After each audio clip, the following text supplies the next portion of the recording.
Hi అండి, అందరికీ నమస్కారం. చాలా గ్యాప్ వస్తుంది ఈ మధ్యలో, కొంచెం హెచ్చు తగ్గులు అవుతున్నాయి. హెల్త్ పర్పస్ కానివ్వండి, ఏదన్నా కానివ్వండి. అయితే ఈరోజు మాత్రం కథను కంటిన్యూ చేద్దాము. మనం ఏం కథ చెప్పుకుంటున్నాం ఇప్పుడు? కరకటక దమనకుల కథను చెప్పుకుంటున్నాం. కరకటక దమనకులు అనేది నక్కలు రెండు. ఒకరోజు చెప్పినాం కదా, అడవిలోకి సంజీవకుడు వదిలిపెట్టి వ్యాపారస్తుడు వెళ్ళిపోవడము.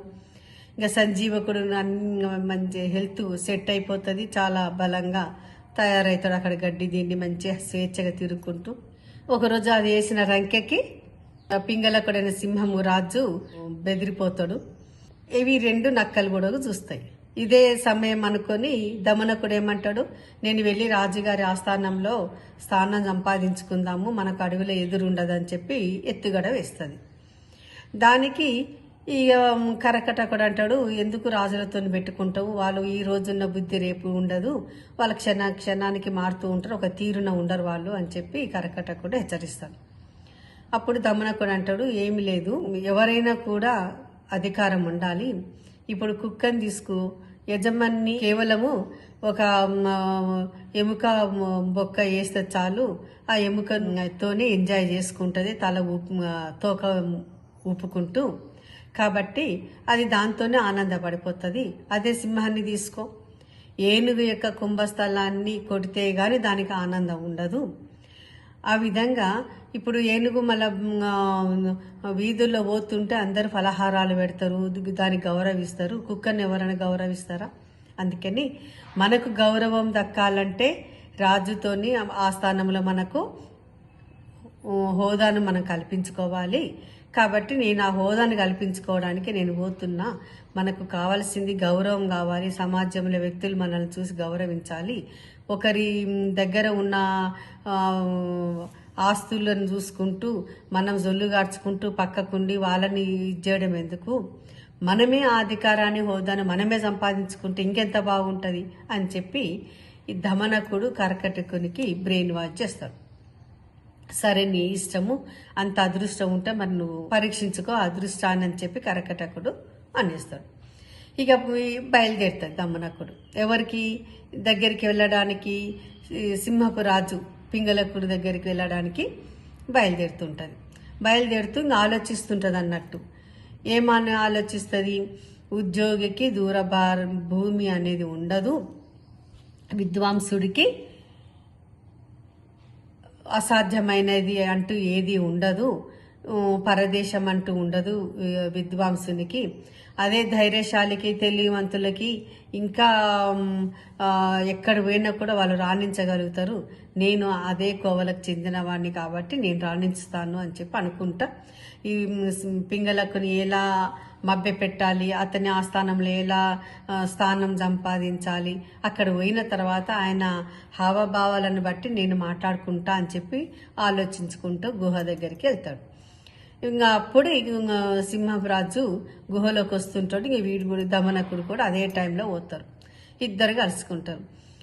నమస్తే మహాప్రభు, మిమ్మల్ని దర్శించుకోవాలని ఎన్నాళ్ళ నుంచో నేను ఎదురు చూస్తున్నాను, ఇన్నాళ్ళకి నాకు భాగ్యం దొరికింది అని చెప్పి అంటాడు. కూర్చో దమనక, ఏమైంది ఇప్పుడు, ఏంటి విషయము, రాజ్యం ఎట్లా ఉన్నది, మన రాజ్యం అని చెప్పి అడుగుతాడు. మన రాజ్యానికి ఏమైంది ప్రభు, మీరున్నంత వరకు మన రాజ్యానికి కొదవలేదు, చాలా బాగున్నాము మేమందరం అని పొగుడుతుంటాడు. ఇక ఆ పొగడ్తలకి హాయిగా కళ్ళు మూసుకొని ఎంజాయ్ చేస్తుంటాడు పింగళకుడు. అయితే ఇంకా వీడేమనుకుంటాడు, దమనకుడు నిద్రపోతుండేమో అని ప్రభు అని కేకలేస్తాడు. చెప్పు, నేను వింటున్నాను అని చెప్పి అంటాడు. అన్నాక ఏమీ లేదు ప్రభు, ఇంతకు ముందు మీరు యమునా నదిలో వాటరు నీళ్ళకు వచ్చిర్రు, మీరు తాగుతుంటే నేను గమనించాను. ఒక్కసారిగా వినిపించిన శబ్దానికి మీరు వెనకడుగు వేసిర్రు, ఏదో ఆలోచిస్తున్నట్టున్నారు, చాలా దీర్ఘాలోచనలో ఉన్నారు.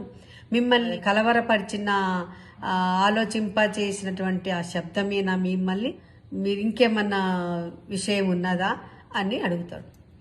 అప్పుడు పింగళకుడు అంటాడు, ఏమి లేదు, నువ్వు నీలాంటి వానికి చెప్పకుండా ఉండాల్సిన విషయం ఏమి కాదు, అంత నామోషం కాదు. కానీ నాకు యమునా నది దగ్గర నీళ్లు తాగుతున్నప్పుడు శబ్దం అనుకోకుండా ఒక పెద్ద శబ్దం వినిపించింది. ఆ శబ్దం ఏమై ఉంటది, ఏ జంతువై ఉంటది, మన అడవిలోకి కొత్త శత్రువు ఏమన్నా వచ్చారా అని ఆలోచిస్తున్న కొద్దీ నా బుర్ర పగిలిపోతుందని చెప్పి అంటాడు. అంటే ఏం శబ్దము మీరు మళ్ళీ ఒకసారి గుర్తు చేసుకోండి. నాకైతే ఎద్దు రంకె లెక్క వినిపించింది. అది రంకె సౌండ్, అది ఎద్దు రంకె వేసినట్టుగా నాకు ఆ శబ్దం వినిపించింది ప్రభు, మీరు ఒకసారి గుర్తు చేసుకోండి అని చెప్పి దమనకుడు అంటాడు. అనగానే ఈ దమనకుడు ఆలోచించుకొని ఉండొచ్చు, కానీ అంత పెద్దగా వచ్చింది కదా ఆ శబ్దము, కొంచెం భయపడ్డానుకో అని చెప్పి బయటపడతాడు పింగళకుడు. అదే నేను చెప్తున్నాను, మీరు భయపడకండి. వెనకటికి నాలాంటి నక్క ఒకటి ఆహారానికి బయలుదేరింది. ఆ రోజు ఎక్కడ దానికి తిండి దొరకలేదు. తిండి దొరకకపోవడంతో అది చాలా దూరం ప్రయాణం చేసింది. అప్పుడు దానికి ఒక యుద్ధ భూమి కనిపించింది. ఆ యుద్ధ భూమిలో చాలా గుర్రాలు, ఏనుగులు, సైనికులు ఇవన్నీ చనిపోయి ఉన్నాయి. చనిపోయిన దేహాలను చూసి అది ఆశగా వాటిని తినబోయింది. ఆ తినబోయేంత లోపలనే దానికి ఒక పెద్ద శబ్దం వినిపించి పారిపోబోయి మూర్ఛగిల్లి పడిపోయింది. మూర్ఛ నుంచి తేరుకున్న తర్వాత చుట్టూ గమనించింది. భయపడకుండా భయాన్ని గుప్పిట్లో పెట్టుకునే ధైర్యం చేసి పరిసరాలు గమనిస్తే ఒక మర్రి చెట్టు కింద నగారాకు మర్రి చెట్టు కొమ్మలు గాలి ఇచ్చినప్పుడల్లా మర్రి చెట్టు కొమ్మలు ఆ నగారాకు తాకి ఆ శబ్దము వినబడింది. అది గమనించింది. అది అప్పుడు ధైర్యం చేసుకొని ఇంకా హాయిగా తిని ఆకలి తీర్చుకొని వెళ్ళిపోయింది. అప్పుడు యుద్ధ భూమిలో నగారాను ఉపయోగించారు. ఆ యుద్ధం అయిపోయిన తర్వాత నగారాను అక్కడ వదిలేసిండ్రు. అంతే కదా అని చెప్పి అది హ్యాపీగా తిని వెళ్ళిపోయింది. అలా ఉంటుంది. మన పరిసరాలను గమనించుకోవాలి. ఆ శబ్దం ఎక్కడి నుంచి వచ్చింది ఏంది అనేది మనం చూసుకోకుండా భయపడడం అనేది అనవసరం అని చెప్పి దమనకుడు చెప్తాడు పింగళకునికి. అయితే మరి ఆ శబ్దము మనం కూడా ఇప్పుడు ఆ శబ్దం ఎక్కడి నుంచి వచ్చింది, ఎవరేశారు, అది ఎందుకు వచ్చింది, అది ఏ జంతువు, దాని యొక్క ఆకారం ఎలా ఉన్నది, ఇవన్నీ తెలుసుకోవాలి అని అంటాడు. అయితే నేను వెళ్ళి తెలుసుకొని వస్తాను మహారాజా. అది తెలుసుకొని వచ్చిన తర్వాత మనం ప్లాన్ చేద్దామంట. నాకు వదిలేసేయి, నేను దాన్ని ఎలా మట్టు పెట్టాలో, దాన్ని ఎలా హతమార్చాలో నేను ప్లాన్ చేసుకుంటాను, నువ్వైతే ముందు తెలుసుకొని రాపో అని చెప్పి అంటాడు. అప్పుడు దమనకుడు బయలుదేరుతుంటే ఆగు అని పిలుస్తాడు ఒక క్షణం. అప్పుడు దమనకుడు మళ్ళీ వెనక్కి మళ్తాడు. ఏమైంది ప్రభు అంటే, కొంచెము ఆ జంతువుకి మన గురించి 4 మంచి మాటలు చెప్పు, అవసరమైతే భయపెట్టు అని చెప్పి అంటాడు. అంటే నీకు చెప్పాల్సిన అవసరం లేదు, నీకు అన్ని తెలుసు అనుకో, కానీ కొంచెం సంయమనంతో మాట్లాడని చెప్పి పంపిస్తాడు. సరే అని చెప్పి దమనకుడు ఫాస్ట్గా పరిగెత్తుతుంటాడు. ఎందుకు, రాజు కనిపించేంత వరకు ఫాస్ట్గా పోతాడు. తర్వాత నింపాదిగా అడుగులు వేస్తాడు. యజమాని దగ్గర మనము పని చేస్తున్నట్టు హడావిడిగా అనిపించాలి. తర్వాత మనం నింపాదిగా మనం మెల్లగా చేసుకుంటే సరిపోతుందనే ఉద్దేశము నక్కకు ఉండింది. ఇంకా అది అలాగే చేసింది. ఇక తర్వాత కనుమరుగైన తర్వాత ఇంకా అది మెల్లగా అడుగు వేసుకుంటూ ఇక వెళ్ళింది. తర్వాత అక్కడ ఏమైపోయింది, వెంటనే ఇక దాన్ని అడుగులు గమనించుకుంటూ సంజీవకుని అడుగులు గమనించుకుంటూ ఇక మొత్తం మీద వెతుక్కుంటూ సంజీవకుని కనిపెడుతుంది. సంజీవకుడి దగ్గరికి వెళ్తుంది. సంజీవక అని పిలుస్తుంది దమనకుడు. సంజీవకుడు ఎవరు అన్నట్టు తల తిప్పి చూస్తాడు. చూసిన తర్వాత అప్పుడు దమనకుడు అంటాడు, సంజీవక నేను ఈ అడవి రాజుకి సన్నిహితుణ్ణి, మీరు వేసిన రంకెకు మా రాజుకి మహాకోపం వచ్చింది, నిన్ను హెచ్చరించడానికి వచ్చినాము అని అనుకోకు. రాజుగారు నిన్ను రమ్మన్నారు, తీసుకొని రమ్మన్నారు. నువ్వు రంకె వేసిన దానికి తప్పు చేశానని ఒప్పుకొని నన్ను రాజుగారి క్షమాపణ కోరుకో, నీకంతా మంచి జరుగుతుందని చెప్పి దమనకుడు సంజీవకునికి సలహా ఇచ్చి ఎంట తీసుకొని పోతాడు.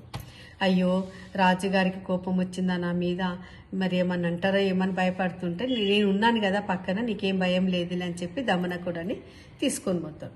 ఇంకా రాజు గుహ దగ్గరికి వచ్చేసరికి నువ్వు ఇక్కడే ఆగు, రాజుకి నువ్వు వచ్చిన విషయం చెప్పి 3లో ఉన్నాడో ఏ విధంగా ఉన్నాడో తెలుసుకొని వస్తా అని చెప్పి రాజు దగ్గరికి పోతాడు. ప్రభు నేను సంజీవకుని తీసుకొని వచ్చాను, మిమ్మల్ని క్షమాపణ కోరుకుంటుందంట అని చెప్పంటాడు. ఓహో అలాగా, సరే ప్రవేశపెట్టు అని అంటాడు. వీళ్ళు ప్రవేశపెడతారు. దమనకుడు సంజీవకుని ప్రవేశపెడతాడు. అప్పుడు దమనకుడు పక్కకు ఉంటాడు. సంజీవకుడు, ప్రభు నన్ను క్షమించండి, నేను వేసిన రంకెకు మీకు కోపం వచ్చినట్టుంది, ఇక మీదట నేను రంకె వేయను, నన్ను క్షమించండి అని చెప్పి సంజీవకుడు అంటాడు. అప్పుడు పింగళకుడు అంటాడు, ఏం లేదు, కోపం వచ్చిన మాట నిజమే, కానీ నిన్ను చూశాక ఆ కోపం పోయింది, నువ్వు మంచి సాధు జంతువు లెక్కనే ఉన్నావు, నాకు తోడుగా ఉండు, ఈ రాజ్యాన్ని చూసుకోలేక నేను ఇబ్బంది పడుతున్నాను, నాకు సలహాదారుగా నాకు సహాయకుడిగా నువ్వు ఉండిపో అని చెప్పి సంజీవకుడిని అడుగుతాడు పింగళకుడు. దానికి మహాభాగ్యము ప్రభు, మీ దగ్గర నాకు స్థానం దొరకడము, నేను నిరూపించుకుంటాను నా మంచితనాన్ని అని చెప్పి సంజీవకుడు ఒప్పుకుంటాడు. ఇంకా ఆ రోజు నుంచి పింగళకుడు సంజీవకుడు మంచి స్నేహితులైపోతారు. ఇక పింగళకుడు ఎట్లయిపోతాడంటే, సంజీవకుడు ఒక క్షణం కనబడకపోతే అయోమయం అయిపోతాడు అనమాట. అంత దగ్గరైపోతారు, కలిసి తిరుగుతారు, కలిసి తింటారు, ఇంకా కలిసి ఇంకెప్పుడు కబుర్లు ఆడుకుంటే హ్యాపీగా ఉంటారు. ఇద్దరు కూడా దమనకుని పట్టించుకోరు. ఇప్పుడు దమనకుడికి బాధ మొదలైంది. నేను తీసుకొని వచ్చిన, నేను పరిచయం చేసిన, కానీ పింగళకుడు రాజు నన్ను పట్టించుకోవట్లేడు, కనీసం సంజీవకుడైనా నా మొహం చూస్తుంటే సంజీవకుడు కూడా నన్ను చూస్తలే, వాళ్ళిద్దరు లోకం అంటూ వాళ్ళు ఉన్నారు అని చెప్పి బాధపడుతుంటే, అప్పుడు కరకటకుడు ఉన్నాడు కదా తోటి నక్క, అప్పుడు అదంటది, చూసినావా నీ పరిస్థితి నాకు అర్థమైపోయింది, నువ్వు రాజుతో పెట్టుకుంటే ఇక అర్థమైంది కదా, రాజుగారి యొక్క ఆలోచన ఒక్కొక్క తీరు ఒక్కొక్క క్షణానికి మారుతూ ఉంటుంది, నీకు ఇప్పుడు బుద్ధి వచ్చిందా అని చెప్పి కరకటకుడు అంటాడు. ఏమీ లేదు, నేను ఎట్లాగైనా సంజీవకుని పింగళకునికి మధ్యలో మనస్పర్ధలు పెంచి నేనేంటో నేను నిరూపించుకుంటానని చెప్పి అప్పటికి కూడా దమనకుడు భీష్మించుకుంటాడు. ఇంకా నెక్స్ట్ దమనకుడు అంటాడు, నాకు ఒక కథ గుర్తుకొస్తుంది, ఆషాఢభూతి కథ, ఆషాఢభూతిని నీవు తెలుసా నీకు అని చెప్పి అంటాడు. కరకటకుడు నాకు తెలియదు, అసలు ఆషాఢభూతి అంటే ఏంటిది అని అడుగుతాడు. నెక్స్ట్ ఆషాఢభూతి అంటే ఏంటిది, ఆ ఆషాఢభూతిలో కథలు ఏం జరిగింది, దమనకుడు ఈ పింగళకునికి ఈ సంజీవకునికి, సింహరాజుకి ఈ సంజీవకుడు అనే ఎద్దుకి మధ్య ఎలా మనస్పర్ధలు పెంచడానికి ఎటువంటి ఎత్తుగడలు వేశాడు అనేది నెక్స్ట్ కథలో చూస్తామా మరి. అంతవరకు సెలవు. మీకు అందరికీ ధన్యవాదాలు తెలుపుకుంటూ, ముందుగా నా ఛానల్ సబ్స్క్రైబ్ చేసుకోగలని కోరుకుంటూ, చాలామంది సబ్స్క్రైబ్ చేయలేదు కాబట్టి మీరు దయచేసి సబ్స్క్రైబ్ చేయండి.